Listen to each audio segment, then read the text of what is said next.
Hey everybody, Jim Cummings here, wishing each and every one of you a very Merry Christmas, Happy Holidays. It's been a heck of a year and we've really enjoyed it here on the podcast. Producer Chris and I have been working hard to hopefully bring you some happy stuff for this Christmas coming up. And if you do like this, well, do us a favor. Hit that like button, subscribe, you know the drill. I just hope everybody out there is having a great time, enjoying each other's company. God bless, Merry Christmas, and what else? I think that was it. Oh, yes. And don't forget to stay sweet as honey and enjoy the show. Hello, everybody, and welcome back to another Christmas edition of Toon'd In with Jim Cummings. I'm producer Chris, joined as always by the legend himself, Mr. Yes. Jim Cummings. How are you doing today, sir? Merry Christmas. Merry Christmas to you as well. Yes, indeed. It's a fine day to be in the neighborhood. It sure is. We got the studio decked out. We got some ornamentation for the holiday season. Absolutely. 'Tis the season to be jolly. Yes, and we just had Santa Claus come pay a visit the other day. Yeah, so true. And he was very jolly. Speaking of jolly. Very jolly indeed. Yeah, he was a pure D Santa Claus. Yes, I believe that episode is out for you guys right now on YouTube. If you want to go hop over and check that out, it's a good little fun little podcast. Absolutely. You know, we did with Santa Claus straight from the North Pole. That's right. And today we have another Christmas episode for you guys. We do. We are going to be talking about the history of Winnie the Pooh, doing a little bit of a deep dive on Winnie the Pooh, and specifically talking about this article that just came out recently. Winnie the Pooh, the world's most wonderful bear. We in just Life so magazine. happen to have a copy here. If you guys haven't checked it out, this entire magazine, front cover to the very back cover, is all Winnie the Pooh stories. Lore, legends, where he came from, what he's doing now. Yes. There's a frightening picture toward the end there that you can see. From the inception all the way up to, honestly, it even mentions the video that you had with Jax. Yes. So up until very recently. Unbelievable, yes. The grandbaby. Yes. Yeah.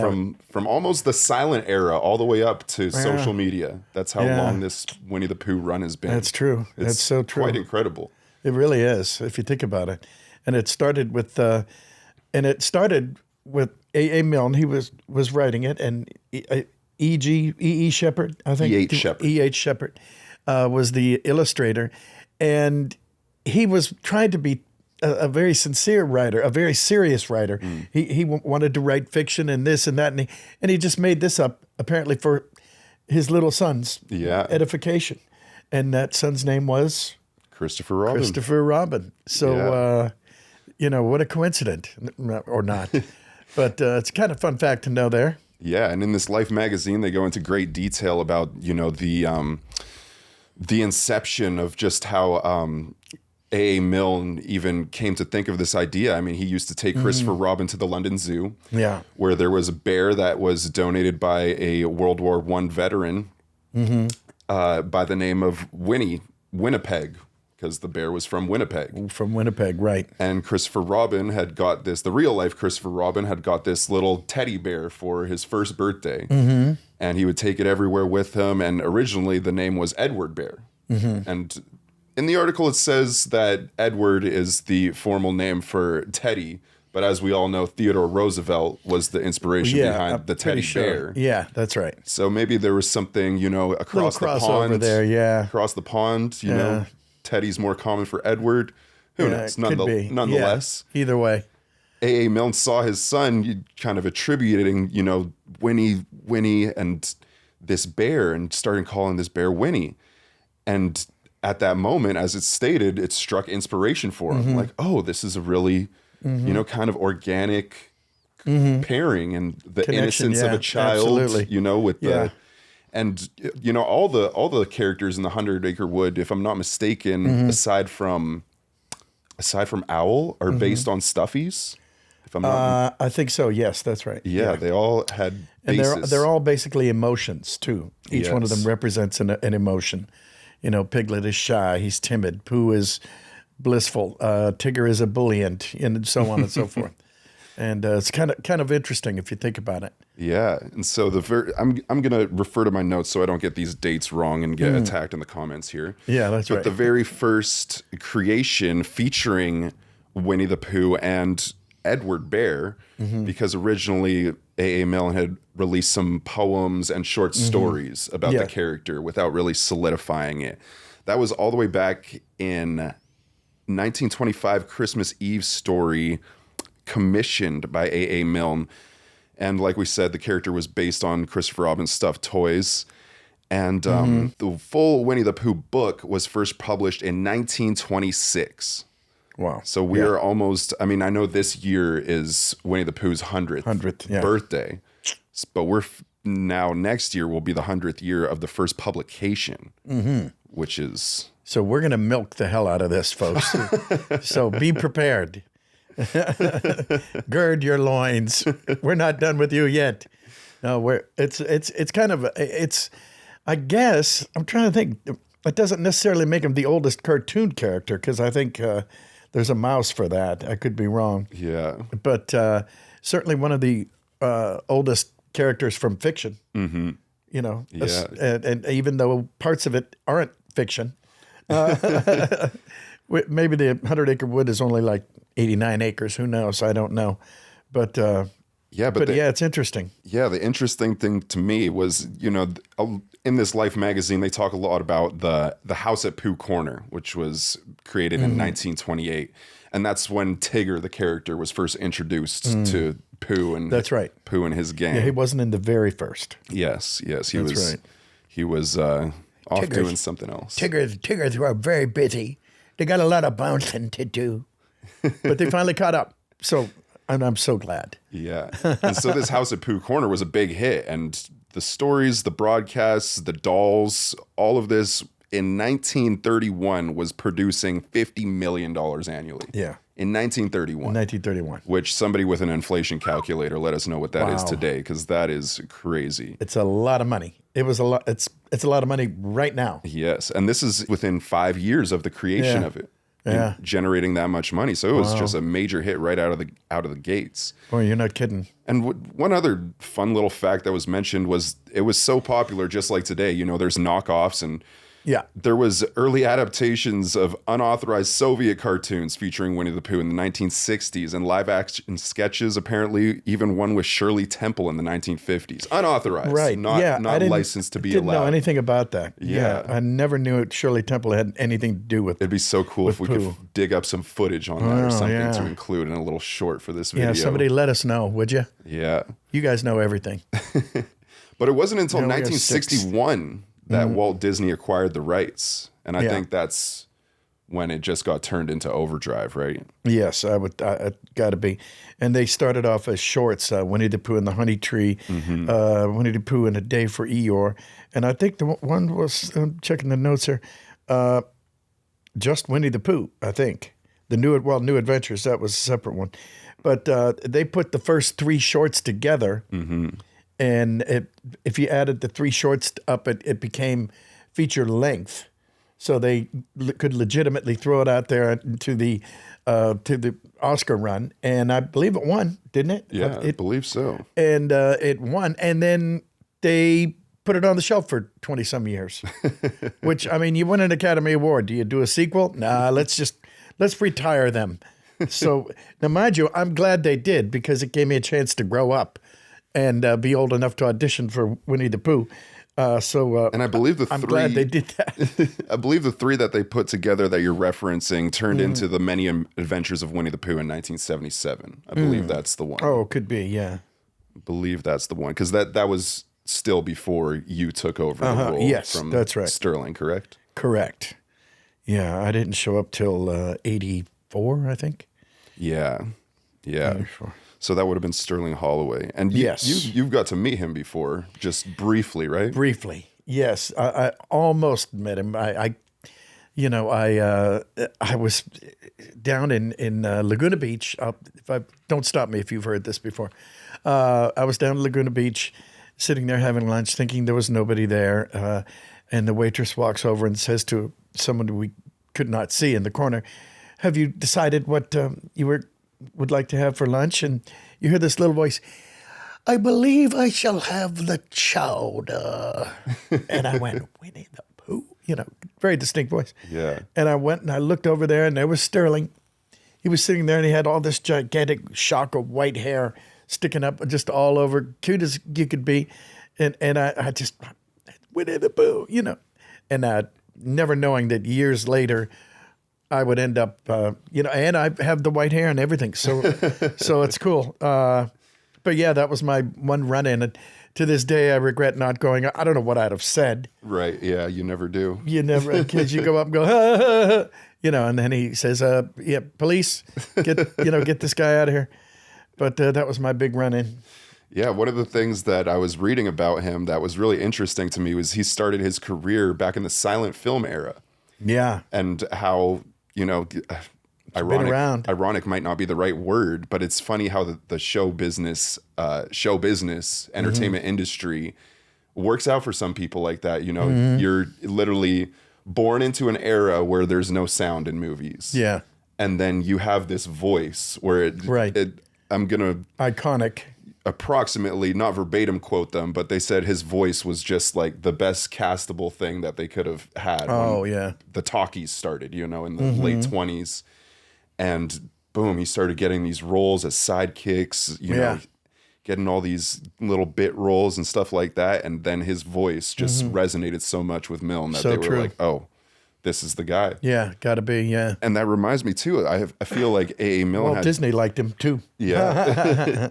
had a great like surrounding around him to bring Pooh to life. They always say like it takes a village, and this was surely a village of talented people. And I just want to, for sure. And on that topic, just of like how A.A. Milne surrounded himself with all these creative people. I thought this was such a heart-touching poem that he wrote to E.H. Shepard. This was in a 1926 first edition of Winnie the Pooh. E.H. Shepard's personal book of Winnie the Pooh, and this was written from A.A. Milne to him, was not discovered until after they had both passed away. But I think it's such a nice poem, and just how much he endeared the illustrations of Shepard. Wow. Well, here we go. When I am gone, let Shepard decorate my tomb, and put, if there is room, 2 pictures on the stone. Piglet from page 111. And Pooh and Piglet walking 157. And Peter, thinking that they are my own, will welcome me to heaven. That's beautiful.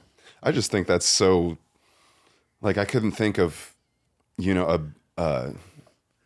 somebody I'm not related to sharing that much, like gratitude for, like literally decorate my tomb, Yeah. I mean, it shows how much it meant to him and how much he really captured the essence of those characters, when he illustrated them.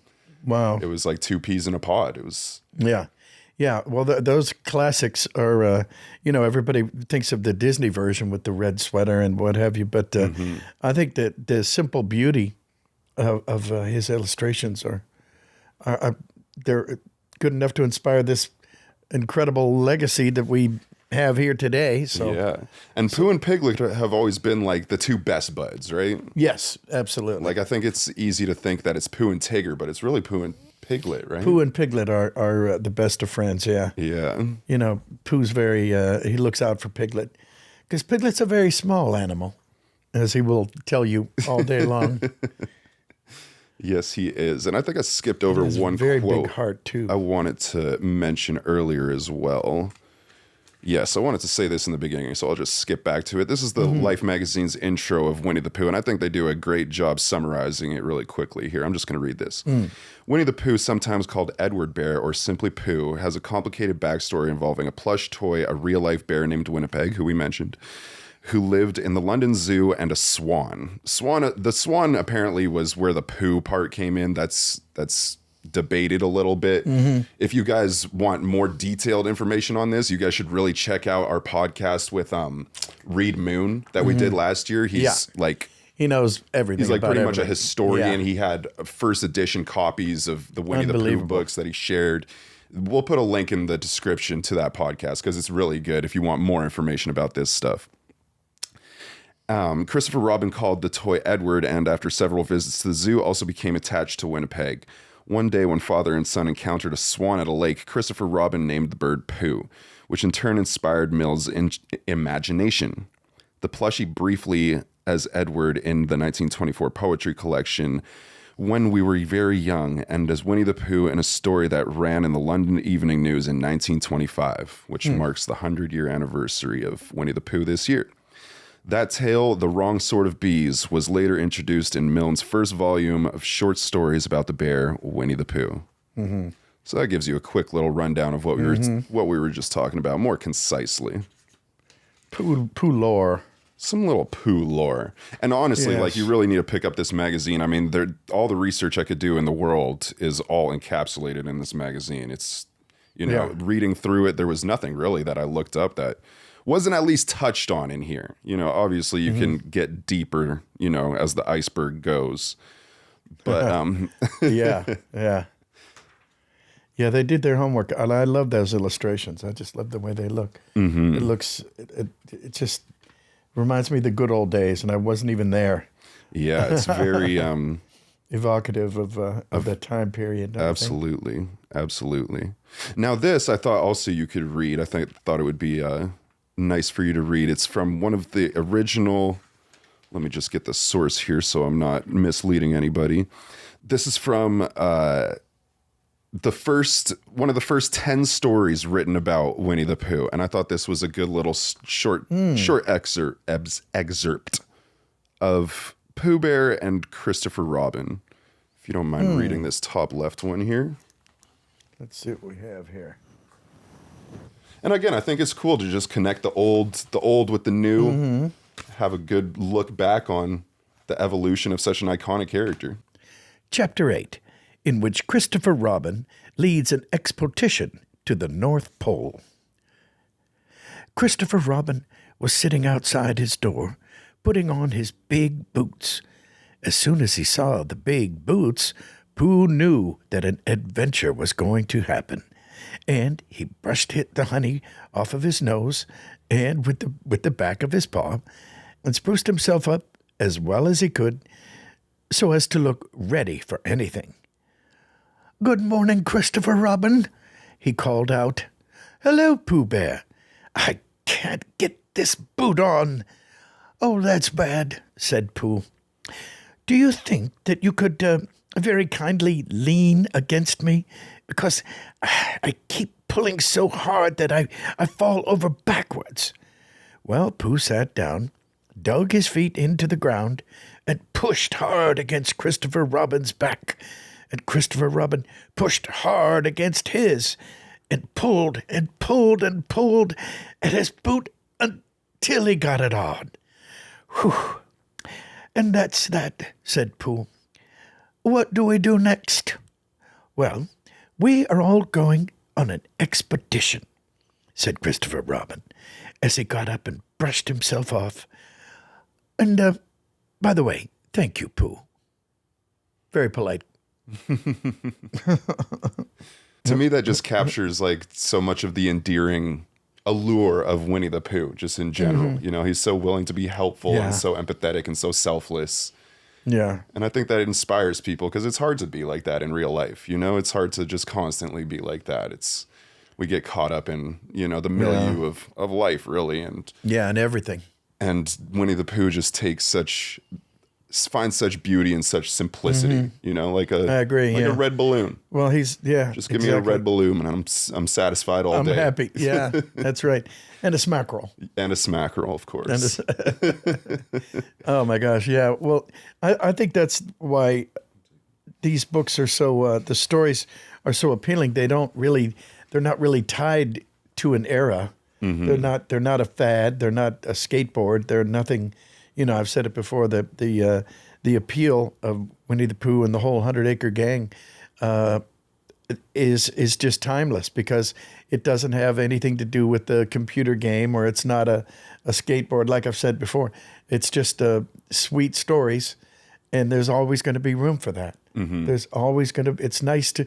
One of the movies said that it's nice to know that somewhere in the 100 Acre Wood, a small boy is playing with his bear, and they're having a good time looking at the sunset. Mm-hmm. And it's that kind of thing. And I think that's part of the appeal that Pooh will, in his own way, he'll never go out, as we say. Yeah. Yeah, and I think it's kind of, I think one of the reasons this Life magazine article came out, and it's kind of gaining, like your video with Jax and social media and everything. I think the world kind of needs that right now. We've kind of swung so far into like a negative, divisive area. Oh God, yeah, so true. The pendulum swings back and forth. And I think it's also easy to forget, this isn't the first time that this has happened in history. We always go through eras where it's divisive, and then we need healing, and, a war, and then we need healing. Oh, and, yeah. It swings back and forth, back and forth. And it kind of feels like that time is now. I mean, even, the last real official Winnie the Pooh property, that was like mass produced was, I would say, Christopher Robin in 2018. And, we're coming up on 8 years ago now for that project. Yeah. Seems like yesterday. I know, it really does. And it's been a while. Yeah. Unbelievable. But who knows? I mean, especially with the fact that, the Winnie the Pooh isn't trademarked, the original one anymore, that it's open season, apparently. Yeah. You can use it for whatever you want, his likeness, just with not you can't have the red shirt. Yeah. Disney still owns that one until another 30, 40 years, something like that. Something like that, yeah. Yeah, it's interesting. Yeah, it goes back into public domain, but I think at this point, for many, many years, Disney's Winnie the Pooh is Winnie the Pooh to people. I mean, you could say, well, it was here and there, and it was copyright, blah, blah, blah. But it's, when you think of Winnie the Pooh, you think of the little guy with the red shirt. Yeah. I think it'd be really interesting, though. I mean, I know I've heard talks of like projects. I don't think we can mention specifically who, but, about like a movie about like the origin, like what we're talking about, like the A.A. Milne Winnie the Pooh. And it's still familiar to people, but also, kind of like a prequel, if you would, oh, this is how it all came to be, like a. Yeah, that would be interesting. Maybe we should do that. Okay, anybody ready? Shall we do this? Wow. But that's awesome. Continuing on here, I think we're into the last thing we mentioned was when Walt Disney acquired the rights in 1961. Then we had the Many Adventures of Winnie the Pooh in 1977. And from there, this is kind of the era now that you stepped in, the TV series of The New Adventures of Winnie the Pooh, 1988 to 1991. Yeah, that was me. I think that was like, that was like the atomic bomb of Winnie the Pooh when it just got spread into every corner of the earth. That was such an iconic series. Yeah, it was. I mean, who didn't grow up with that? They and if you go to this day, you can look at them, and they look fantastic. They broke out sort of the out of the animation, sort of like Hanna-Barbera had limited animation and everything. Well, these guys, when the New Adventures of Winnie the Pooh came out, they used twice as many cells as their average show. So when Pooh's Muck, it's very fluid. There's no herky jerk. There's nothing like that. They spent time on it that people were working day and night. I heard from Japan to Burbank to all over the world, churning out the Many Adventures of Winnie the Pooh. And it showed. That dedication showed. It's beautiful to this day. It's gorgeous. The colors and oh my God, and the music. The soundtrack, if you will. It was just really well done, and it kind of ushered in a new golden age, I think, of Disney animation. Just in and of itself. Then next thing you know, Disney Afternoon was up and running, and.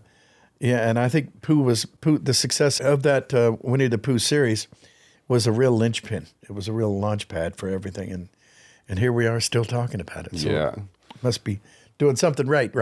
Yeah, I mean, you touched on it right there. I mean, we were just in Disney World, and I say this all the time, especially when I go to the theme parks, is that Disney is like way more than than an animation company or an entertainment company. They're innovators, inventors. I mean, like even the process you're talking about, doubling up the cells that have to be animated for the New Adventures. It's just like they're always pushing the technological limit of what's possible to bring entertainment. Like I even heard that for every major release that they do, like Frozen, Moana, all these feature films that they're releasing, in the recent years, they always aim to implement one new technology for that movie. Oh, and I for didn't know Frozen, it was the hair. They had come up with some new like, program to like individually animate more strands of hair on the characters. Oh my gosh! Wow. And in Moana, it was the water physics. Yes, They had come up with some new thing to make the water look and super it looked realistic. amazing. And you go from the animation, all the way back from Winnie the Pooh to the theme parks. You go ride Guardians of the Galaxy, and there's no other ride like that in the world. Ever. And it's brand new technology. How the carts oscillate on the track. Yes. And the incorporation of 50-foot unbelievable jumbotron screens while you're riding, everything all synced up with insane. The music. I mean, it really is like, it's unbelievable. The future, it's to me, it's only appropriate that they own Star Wars, because look at what they've done with, the Star Wars rides and everything is just, they don't even need tracks for roller coasters anymore. It's incredible. Yeah, I know. That is kind of amazing. You get on there and you're going, okay, what's going on here? You're just moving around by magic. It's not bad. And Walt had an expression: if you spend money, no matter I guess some of the people that worked for him said, "Man, you're worried about this little stop sign over here. You're spending $1,000, blah blah blah." He goes, "No. Listen, if you spend money on the people, they will pay you back many times over, because they'll look at that and they'll say, boy, they really put some thought into this, and it wasn't cheap either." It's a mindset, and they go, you know what, this guy's all right with me. Let's go to Disneyland. Ka-ching, so it's a profit deal. But no, it's like you said, if you spend money on the people, they will pay you back. And it shows. And it sure shows, especially, in the parks. In everything they do, really. Yes. Now, I found there's a short article here by Eileen Daspin in the middle of this Life magazine, and it's about the philosophy of Winnie the Pooh. And I found this interesting, and I wanted to ask your perspective if you remember anything in the time that it was kind of getting popular. So she talks about in the 80s and 90s, there was kind of like a philosophy of Pooh that was kind of like pushed in a bunch of different areas. Specifically, I found this very interesting. There was a Latin book written called Winnie el Pooh. I don't know if I'm pronouncing that right. I don't speak Latin. Yeah. But it's the only Latin book to ever be a New York Times bestseller. The only Latin book. Wow. And it's about the philosophy of Winnie the Pooh. So this article goes on to describe, kind of how there were these specifically more Eastern religions, like Taoism. Yeah. And they were taking in the philosophy, because Pooh is, if you describe him, he's very anti-capitalistic, very go with the flow, see the beauty in nature, all of that stuff. And she talks about, all these, how we have like live, laugh, love now. They would take Pooh quotes and put them onto coffee mugs and T-shirts and Christmas ornaments and all this. A smackerel of honey. And do you remember what that was like kind of, voicing a character that's now being used to philosophize and, as taken as this like almost like prophetic character to try and influence, people's views on the world. Yeah, it's interesting, because it's people are, I think they're tapping into the simplicity, and that's not a put down. It's the like that people say God is simple. Okay. Well, I'll buy that. But, not that he's godlike, but he just has that little philosophy, and it gets him through, and he's very straightforward, and there's no duplicity.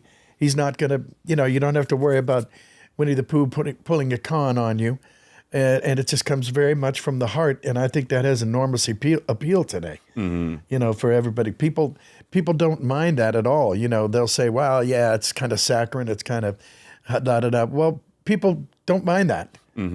It's nice. It's nice to know that there's, 100 Acre Wood to go to. And you can just, nobody's trying to con you. Nobody's trying to put anything over on you. It's just, it is what it is. And it's a beautiful, it's the Tao of Pooh, right? Yeah. Like the book said. Yeah. Pooh just is. Yeah, another thing I found interesting in that article as well is she was mentioning that it usually takes about 50 years in the public consciousness for people to start, whether it's a book or whether it's, a character or a myth or whatever in our human consciousness. It takes around 50 years for that to then be reanalyzed. And this was almost right on the 50-year mark of Pooh's inception that this started happening. These books are coming out with the philosophies of Pooh and everything like that. I found that interesting. Yeah. And I found it doubly as interesting because now that we're 50 more years past that period, are we now due for another Pooh philosophy resurgence? That's true. Yeah, at least another Christmas special. No, that's true. That's a good point. Well, I think the fact that it's going to happen just by virtue of the fact that it's a century old. Anything that sticks around that long in the public consciousness and you're not sick of it, that's a good sign. Yeah. So I think we're going to be in for a pretty good ride here. Strap in. Yeah, it's nice. Well, it's nice to know that something is good, something that's sweet and innocent and doesn't have there's no con job going on there. It's straightforward. He is what he is, and it's a beautiful thing, and people take comfort in that. It's comforting to know. What do you think the worst thing Pooh's ever done is? I have one, and it's like not even bad, but it could be construed as bad. Oh boy, the worst thing Pooh ever did. Oh gosh, I don't know. Maybe forget something. Yeah. And I don't even know what. I don't know. There was one episode, I forget which series it was in, but they go out for a picnic. The whole crew, Winnie Pooh and the whole crew, Tigger and Eeyore, everybody. And I forget, like Piglet is like, I think he's following some woozle tracks. He sees like some woozle footprints or something like that. And he walks away and Pooh's sitting there with the whole picnic to himself. And he's sitting there and he thinks Piglet's sandwiches look so good. So he can't help himself. Oh, and he no. eats Piglet's sandwiches. He ate Piglet's sandwiches. Oh, that's terrible. Wow. I didn't. Yeah, I was overcome. I didn't know what I was doing. Of course, he was apologetic for it afterwards, and they resolved their squabble. Yeah, but so to speak. That's about the worst thing I can think that Pooh's ever done. Oh, bother. Poor Piglet. All right. Hang on tight, Piglet. I think there was just one or two more little sections of this magazine that I wanted to talk about, because I really just found this such a fascinating read. Oh, I agree. And I love the illustrations. I really do. Yeah, this magazine is available until January 30th. So if you stop by a magazine stand, which I literally went to CVS the other day and for the first time realized that there's no magazine aisle anymore. It's just a stand now. There used to be an aisle in CVS where it was lined with, Men's Fitness, Vogue, any all Life, that stuff, New York Times, any magazine you wanted. And it was all there, and they don't have that aisle anymore. Yeah, that's right. At least in it's one stand. At least in my local one, it's... Yeah, it's just like a little stand, but you can order these online, so that's good news. We'll put a link. We'll put a link for you guys to make it easy as well. And check out the checkout stand, because there might be one there. Yes. All right. I just wanted to read. I thought this was a nice quote. I just wanted to read this quote really quick because I feel like it summarizes kind of what we've been talking about today. The basic tenets of friendship in the Pooh stories are that friends look out for one another and that you can count on them. Except at a picnic. Very true. But yeah, very nice. Very nice and sweet, as we've been saying. Christopher Robin. Yes. And the last sort of thing I wanted to mention is just from the financial aspect. Winnie the Pooh is the second highest grossing Disney character of all time, only second to Mickey Mouse. And that mouse. Over his lifetime has generated nearly $50 billion in revenue. From the very inception, $50 billion. 50 billion with a B. Yes. Just off Winnie the Pooh merchandise, movies, TV shows, et cetera, et cetera. Wow. Yeah, that's Well, an astonishing number to I me. wasn't taking much of that home. I can there's no danger of me. Oh, that's insane. Yeah. I mean, Christopher Robin itself, the movie, grossed over 400 million in the box office. Did it? Oh, wow. I didn't know that. Yes. Jeez.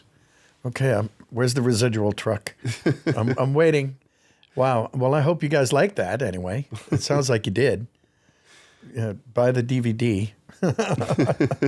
Yeah, I just thought that was a staggering number, and to think about, just how ubiquitous it is. And there was a little mention at the end of the magazine about how Winnie the Pooh his image was banned in China because he was compared to their emperor over there, and he was not a fan of being compared to Winnie the Pooh, which kind of makes you a villain in yourself, right? Yeah. I mean, how do you not like being compared to a beloved wholesome, beloved character? Yeah. Well, that's what he gets for being the bad guy. Yeah. No, I thought that was funny. Oh, and this I don't know if you saw this at the end, but this is hilarious. Uh-oh. This woman is the biggest Pooh collector in the world. Oh, right. Her name. I've heard of her. Where is she? Here she is. Here she is. She holds the Guinness Book of World Record for biggest Pooh collection ever. Yes. She has, as of 2023, she has more than 23,000 items. Her name is Deb Hoffman. Take a look at this picture. Look at that. Wow. Jeez, oh man. Deb. We need to get her on the podcast. Yeah, no kidding. Yeah, and I think we'll have to travel. Take a look at that, y'all. Yeah, pretty good, huh? Yeah, I'll scan that and we can edit that in for you. Yeah. For the love of Pooh. Well, God bless her. I hope she keeps up the good work. We should seriously get her on the podcast. That would be good. We'd have to do it at her place because there's no way she's traveling with that collection. She's not traveling. She can't even get out of the room. She could probably rewrite. Where does she live? That's a good question. Wisconsin. Good old Wisconsin. Okay. Well, we'll go up there and grab some cheese and say hello to Pooh. A lot of Pooh. Wow. Yeah. That's awesome. Pretty darn cool. What else are we got here? Live action, hybrid, and beyond. Yeah, I think that pretty much brings us up to modern day here. I think so. Obviously from the 90s to the 2010s, it was a whole bunch of theatrical releases as well as episodes. Just to list a few, the Tigger movie. Who didn't love that movie? That was a great one. That was kind of right in the heart of my childhood, was the Tigger movie. Oh, good. Yeah, I remember having that on VHS. Yeah. That's pretty good. Yeah. Winnie the Pooh, A Very Merry Pooh Year. A Christmas New Year's special. We might have to do a little watch along on that one. That could be good. Mm-hmm. Theatrical Pooh Heffalump movie. That was a good one. Piglet's Big Movie, 2003. Mm-hmm. And the Tigger movie was amazing. Mm-hmm. Pooh's Heffalump movie. That was 2005. You guys should let us know. Yeah, which ones are your favorite? Yeah. I think my personal favorite, I'm probably just I'm gonna have to go with the Tigger movie because I remember that one the most vividly. Yeah. I signed a lot of those. And then this preschool series, that was an interesting one when they kind of did a little bit of like a recasting of Winnie the Pooh in the early 2000s, where they did it was like a 3D. Do you remember this one? It's like a 3D Winnie the Pooh, and they did it with children's voices. Yeah, that was a weird one. Yeah. It was interesting because the kids spoke quicker and faster and more eloquently than the quote unquote adults did, and all the other. Well, I don't think we shouldn't be going over there. All things considered, we should, and it's like, wait a minute, that's the Tigger wouldn't say that. And it's not very typical for them to get children as voice actors. Usually the children are just played by women or somebody with like a really high voice. Yes, that's right. That's right. And so that was an interesting decision to me because, you pretty much sign up for knowing it's not going to have much longevity. But then shortly after in 2011, they returned back to the traditional animation style for Winnie the Pooh. And Thank goodness. They came out of the ether. And I've been hearing some rumors that Disney as a whole is thinking about kind of getting back into that more traditional animation. Good. I mean, I think it's... Well, you dance with the one that brung you. Yeah. I mean, that's... Nobody does it better. Yeah. I mean, from a business standpoint, too, these movies that they make just keep pumping out so much money. I mean, they just announced Frozen 2. Mm-hmm. And that's... they're going to make tons of money with that movie. That ride too at Walt Disney World. That's a good ride. The Frozen ride. Oh yeah, that was really well done. Oh yeah. Interesting. Going to the ice tunnels. With Elsa. It was cool. Yeah. With the voices. Mm-hmm. That was good stuff. Well, they know what they're doing. They sure do. They really know what they're doing. They sure do. They should put us on payroll for this big commercial we just gave you. Disney, are you listening? You better be. I hope you are. Well, yeah, we thought we'd switch things up a little bit for this holiday season, and I think we have did. Kind of like a little chat by the fire, as you see here, the nice fire that we have. That's right. We're gonna get out the marshmallows in a minute and hold it over there. We put the fireplace on pause so that it didn't make too much noise while we were recording. Right. Hope you enjoyed it. But yeah, like I said, if you like this content, be sure to like and subscribe. And we have a couple more Christmas episodes coming out for you. The one with Santa Claus, I believe, is already out. That should be released for you guys by the time you see this one.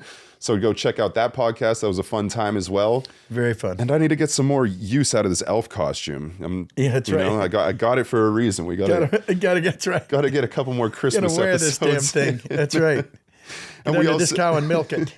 We have 12 days of Christmas coming up. 12 days of Pooh Christmas. We're doing a fun little set of video releases for you guys there. So be sure to check that out.